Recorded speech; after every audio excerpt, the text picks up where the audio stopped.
Bienvenue à la conférence « Garantir les capacités civiles et politiques des personnes en situation de vulnérabilité ». Vous avez vu que le programme de l'après-midi est assez dense, donc je vais immédiatement donner la parole en allocution d'ouverture à Patrick Gauet, adjoint du Défenseur des droits, qui nous a fait l'honneur de sa présence. Merci. Je voudrais tout d'abord saluer chacune et chacun d'entre vous, saluer les organisateurs, vous remercier pour cette initiative. Ce sont des remerciements que j'adresse tout particulièrement à la CNSA et au collectif Contraste. Je représente Jacques Toubon, qui est le défenseur des droits. Il vous salue.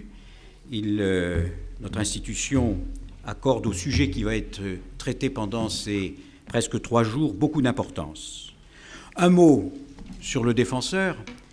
C'est en France une institution récente, puisque c'est le regroupement de 4 institutions, le médiateur de la République, la HALD, la Commission nationale de déontologie de la sécurité et la défenseur des enfants. C'est important de le préciser parce que ça signifie que cette institution est un regroupement de 4 missions préexistantes et qu'elle a regroupé 4 cultures. Tout Français peut saisir le défenseur des droits. C'est une saisine gratuite. Dans beaucoup de cas d'ailleurs, la charge de la preuve appartient non pas aux réclamants, mais aux mises en cause, qui est une originalité dans l'organisation institutionnelle du pays. Nous recevons à peu près 110 000 saisines. Dans une année, nous en traitons 70 000. Sachez que la première cause de discrimination, vous savez qu'il y a 20 critères de discrimination, la première cause, c'est l'origine, pour 25% des saisines qui nous parviennent. La seconde cause, c'est le handicap, pour 20%. Et d'ailleurs, ça se situe pour l'essentiel dans le cadre de l'accès à l'emploi. Et je vous signale aussi, c'est important pour la suite de vos réflexions, que nous avons en 3e position l'état de santé et en 6e position l'âge. Alors le défenseur des droits, il ne fait pas que traiter les saisines qui lui parviennent. Le défenseur des droits, il a aussi la possibilité de formuler des avis, des recommandations sur la base des conclusions qu'il peut tirer des saisines qui lui parviennent. Et quand, par exemple, un texte est en préparation à l'initiative du gouvernement ou d'un parlementaire, le gouvernement ou le parlementaire peuvent demander à l'auditionner. Si quelquefois il l'oublie, il s'invite et on ne peut pas le lui refuser. Un point important sur les caractéristiques de cette institution. Elle n'appartient pas à la tradition juridique et institutionnelle héritée de notre histoire. C'est une institution qui s'inspire largement de ce qui a pu être fait ailleurs, et notamment le défenseur du peuple en Espagne, qui a été institué après la fin de la dictature franquiste. C'est important. D'abord, le défenseur des droits, je pense que c'est important pour la crédibilité de l'institution et des positions qu'elle prend. Le défenseur des droits, il est le fruit d'un accord entre l'exécutif et le législatif. C'est le président de la République, chef de l'exécutif, qui le propose, et il n'est nommé que s'il a recueilli l'avis favorable des 2 commissions des lois, celle de l'Assemblée nationale et du Sénat. C'est important pour comprendre la qualité de cette institution. Autre aspect important, le défenseur des droits, c'est une autorité constitutionnelle. La CNIL, par exemple, qui est une institution éminente, n'est pas constitutionnelle. Le défenseur des droits, c'est une autorité constitutionnelle et indépendante. Et son indépendance résulte de 2 caractéristiques fortes. Tout d'abord, il n'a pas le souci de plaire, puisqu'il fera un mandat qui n'est pas reconductible. Et ensuite, il est inamovible. Inamovible, non reconductible. Ce n'est pas la seule façon d'être indépendant, mais c'est une manière d'être indépendant et de pouvoir être qualifié d'autorité. Voilà ce que je voulais un peu dire sur les généralités de l'institution. Alors, sachez, c'est sans doute ce qui explique notre présence ici cet après-midi. Tout d'abord, nous sommes en charge du suivi de la mise en œuvre de la Convention internationale des droits de l'enfant. On est sur le point d'ailleurs de rendre public le 20 novembre le rapport annuel qui concerne la mise en œuvre de cette convention. Et puis ensuite, et puis surtout, en ce qui vous concerne, nous sommes chargés du suivi de la mise en œuvre de la Convention internationale des droits des personnes handicapées. Il y a un comité de suivi qui est présidé par le défenseur et à l'intérieur duquel vous allez trouver le CFHE, le Conseil français des personnes handicapées pour les questions européennes, qui, je crois, intervient à un moment donné au cours de ces 3 jours. Lui, il représente nos concitoyens handicapés. Il y a également une représentation du CNCPH, le Conseil national consultatif des personnes handicapées, qui, lui, a été choisi comme organisme représentant la société civile. Et puis, vous avez également en son sein la CNCDH, la Commission nationale consultative des droits des personnes handicapées. Voilà un peu ce que je voulais vous dire de général sur l'institution. Moi, personnellement, j'ai été directeur général de l'UNAPI pendant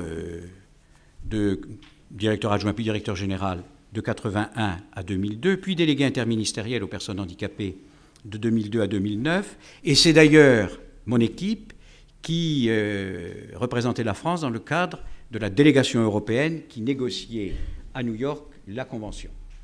Donc, voilà quelques précisions. Et puis donc maintenant, je suis IGAS détaché auprès du défenseur en qualité d'adjoint en charge de la lutte contre les discriminations.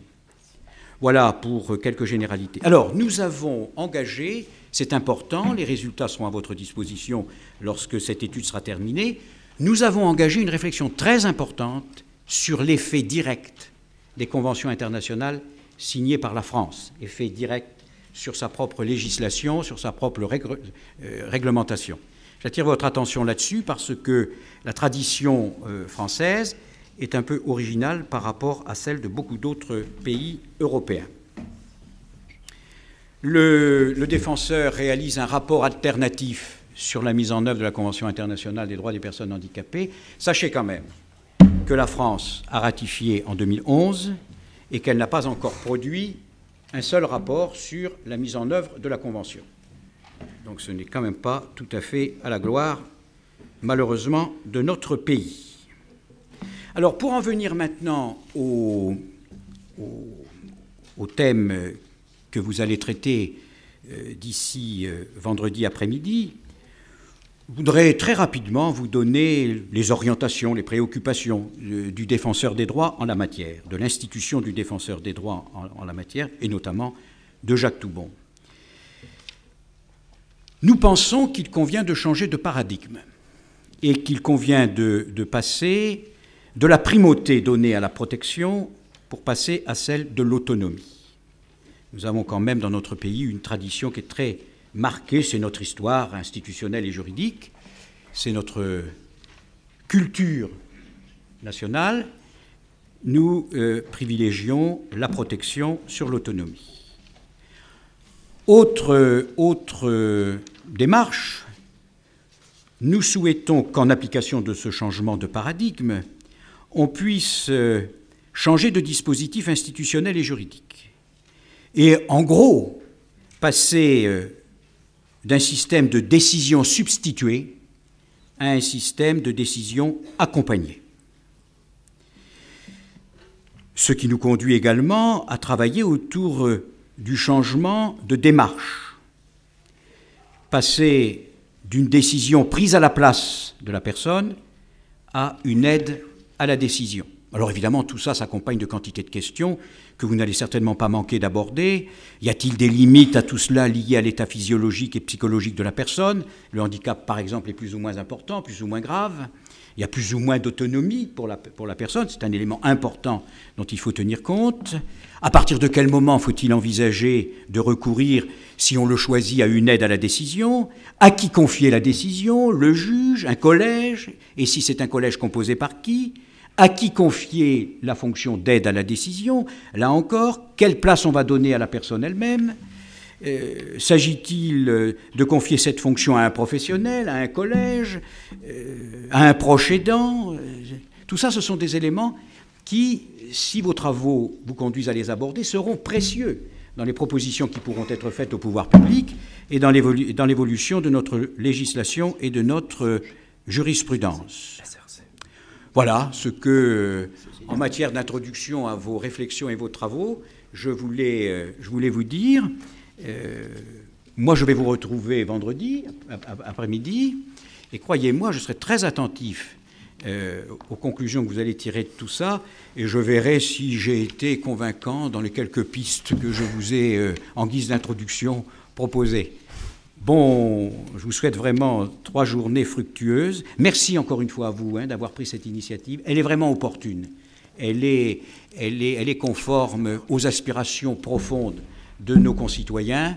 Il faut qu'on aille de l'avant. Il faut qu'on fasse davantage, on tire davantage les conclusions de la notion de citoyenneté. Et je vais même dire qu'il faudrait peut-être, et vous pourriez organiser un prochain colloque sur le sujet, que l'on s'éloigne un peu plus d'une démocratie très administrée pour entrer dans une démocratie beaucoup plus participative. Je vous remercie.